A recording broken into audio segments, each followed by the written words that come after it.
you just lost the game. Today, we're going to be talking about the game. And this was submitted by an anonymous person on our suggestions forms.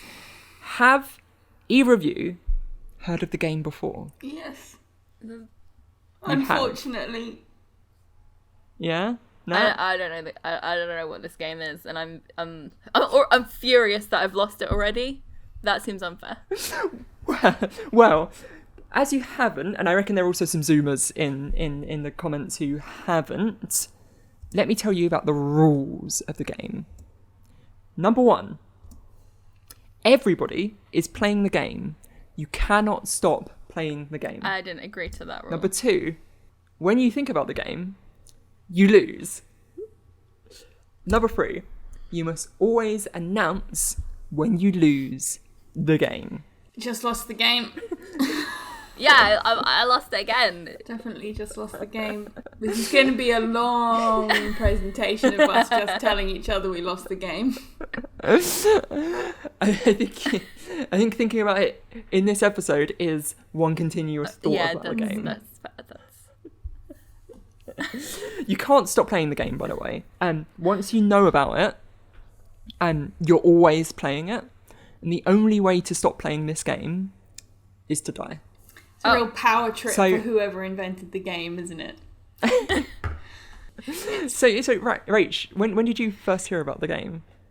I don't know when I first heard about the game, but I'll give you a little idea of how it makes me feel by telling you about a different game. Okay. When Nat and I were kids, Nat had an imaginary friend, and Nat and the imaginary friend used to play games. And whenever I tried to join in the game with the imaginary friend, the rules would change, and somehow I lost.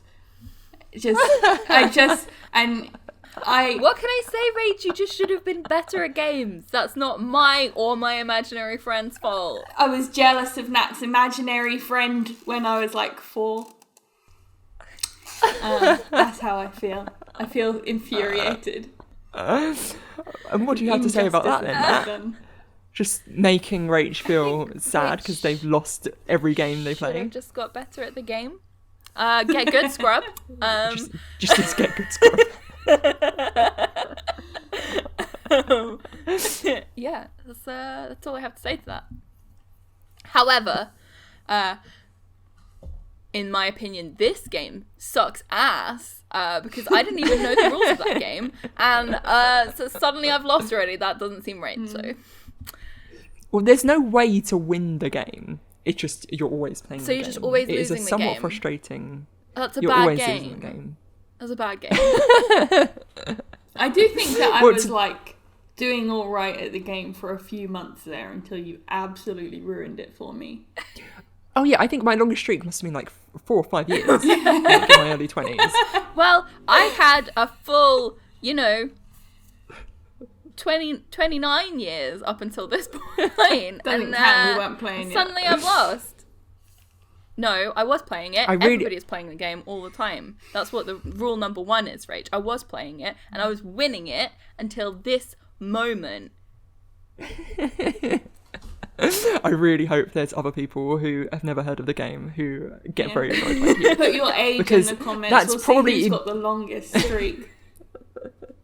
Yeah, put your age and whether or not you've played the game before in the comments. Yeah, and we'll see who did have the longest streak. I bet it will be either like 20 years or 60 years. I hope. I bet our mum can win it.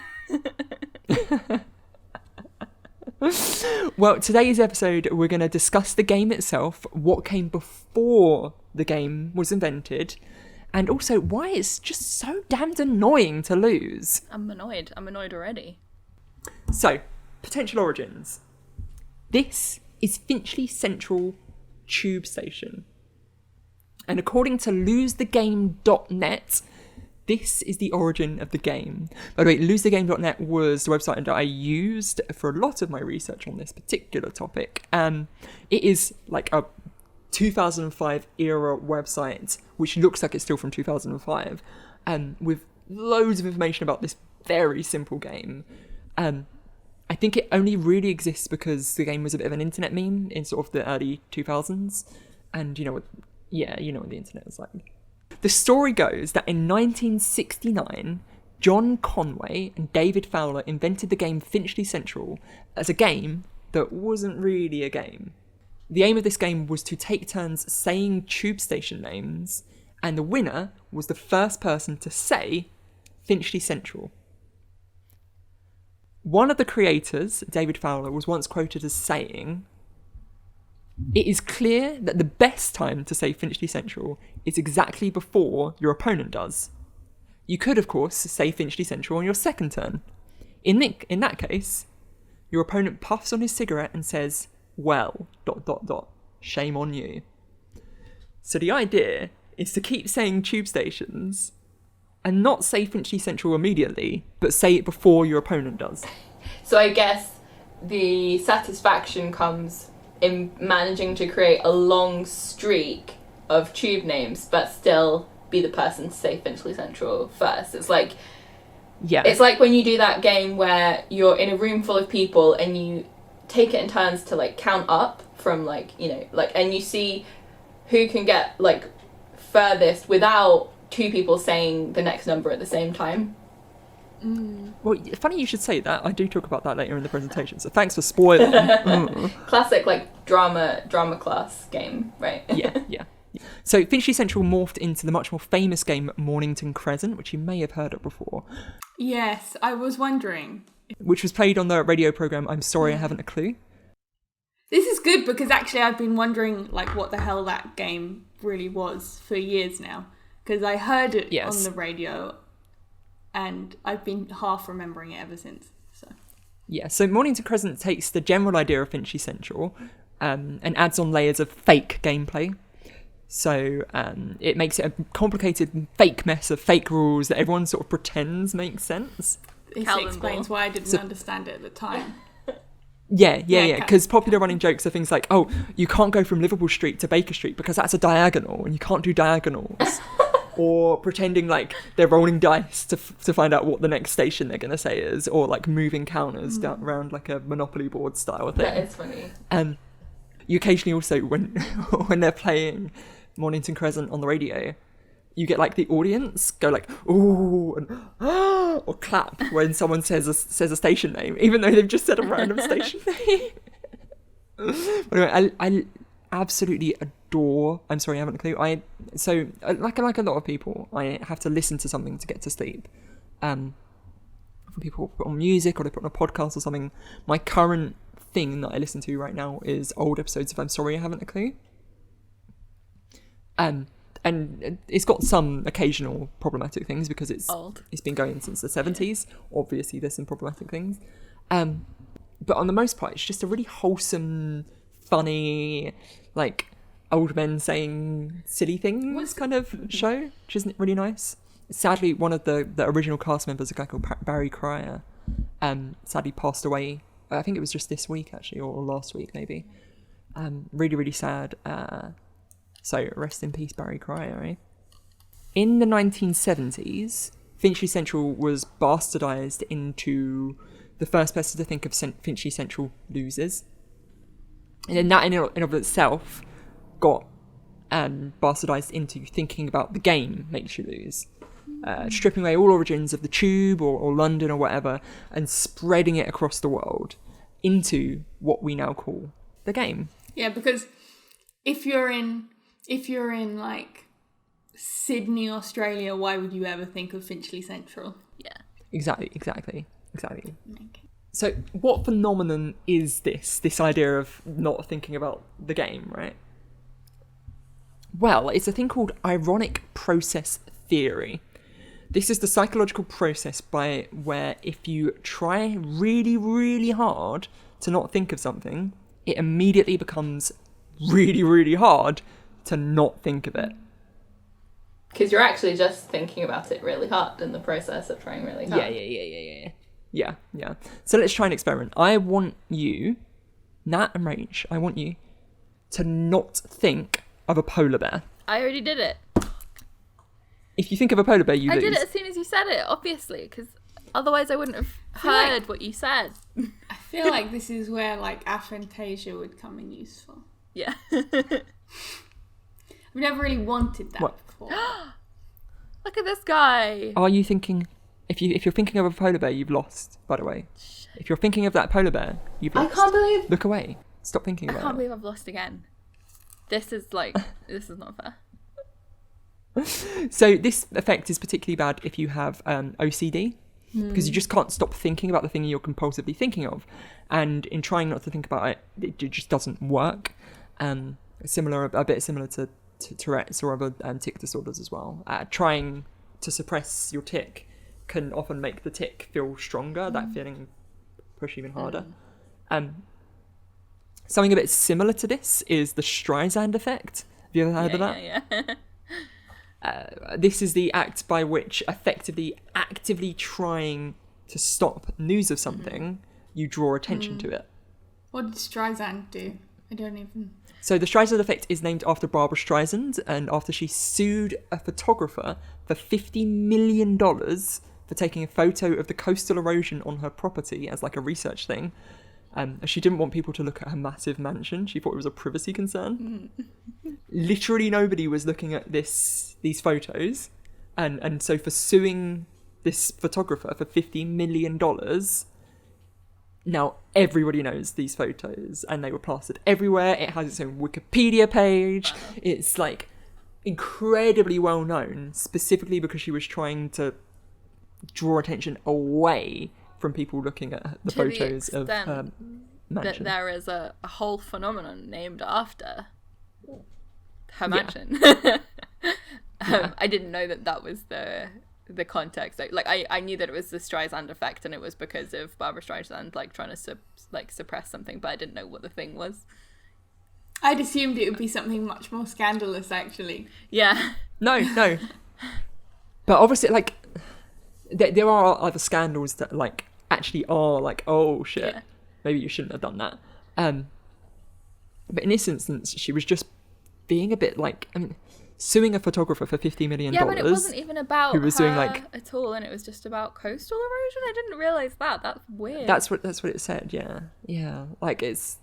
It was so bizarre, and I think it sort of showcases this sort of a mixture of trying to hide something can often put it in the light, but also this idea that people who are powerful, celebrities or politicians or those sorts of things, often feel like they can brute force their way to get what they want, and sometimes that doesn't sort of sit right. And this is a particularly interesting example because it was a sort of a nothingy thing, and by being so heavy-handed, she made it worse for herself. The hubris. And sort of egg on her face. The hubris. Yeah. Let's talk about some other mind games, shall we? There have been many other games that are similar to the game in that they use human nature to make them more fun. One example was a game that was hosted on Reddit in 2015. This was a game called The Button. There was a button on the page with a countdown from 60. If any one person clicked the button before the countdown hit 0, the countdown would reset. The aim of that game was for the countdown to hit 0. It took 35 days for the countdown to hit 0 because there was always somebody who was going to press the button even if everybody else wanted them to stop. That's really funny. Honestly, it surprises me that it only took 35 days. Yeah. And it's similar to that's a sort of a malicious thing. People, there's always going to be someone who through anonymity or whatever is going to do something harmful because they can get away with it, sort of thing. Particularly big on the internet. I don't know if you've ever heard of the corrupted blood incident. So the corrupted blood incident was a bug in the video game World of Warcraft. This was 15 years ago. And basically, you had instances where people could fight bosses, and those instances were private, and people couldn't get in there unless you went into there yourself, etc., etc., etc. And there was this one boss which put a disease on the players, and that disease would spread from player to player. And the idea was you would have to not be standing next to the players that have that disease. The disease was called the corrupted blood. Normally, those sorts of effects would disappear when you leave the private area and go into like the public areas like towns or cities. But there was a bug which allowed it to escape that private area into the public area. And in doing so, the disease spread from people doing these private boss fights onto unsuspecting members of the public. This is an incident that was sort of used as sort of research for how people would react in a pandemic, because you had some people desperately trying to help people and like heal people when they got it and so they didn't die, and you had other people who would go out of their way to infect other people and be malicious and try and, you know, kill as many people as they could with their disease. Now, I wonder whether that would happen in real life. That's interesting, but to be fair, like obviously in this completely in a game scenario, it's just funny, right, to spread it around. But like, that's funny. It's not But funny in real life. Are people losing like characters they put money into? No, In that? not really. No. No, because you just resurrect. Okay. It's fine. No. Yeah, so it is funny. Yeah. Well, it completely... they had to, like, turn off the servers because it had broken. Like, people just couldn't do anything. So in a way, I guess it was, like, it did kind of lose time, because if you're paying £8 a month or whatever it was, and you just physically can't play because people are trying to ruin it for you. Yeah. It is, obviously causing people, like, emotional frustration and like, spoiling things for them. But you can also totally see why, for the people running around, they're like, that is really funny. Little trolls. So another great game, which you touched upon earlier, is the Count to 20, sometimes called Count to 21. In this game, it's a classic drama club, youth working, scouts and brownies sorts of thing. The aim of the game is to count to 20 or 21. However, the same person can't say two numbers next to each other. If two people say the same number at the same time, you start from 0. I've played it many a time. Yeah. In my advanced age, I've played Count to 20 many a time. And I very rarely hit 20. Yeah, it takes too long. Do you have any other sort of mind games that you sort of have played in the past? The first one I thought of when you said the game was the, like, don't look. Don't look at the okay hand gesture kind of game. So it's like, and if you look, you lose. Like, that was what it made me think of. Yeah, so you don't want people to look at the hand gesture. So it's really important that people don't look at the hand gesture. Don't do it. Don't look. If you look at my hand right now, you're losing. I hope no one's losing this game right now.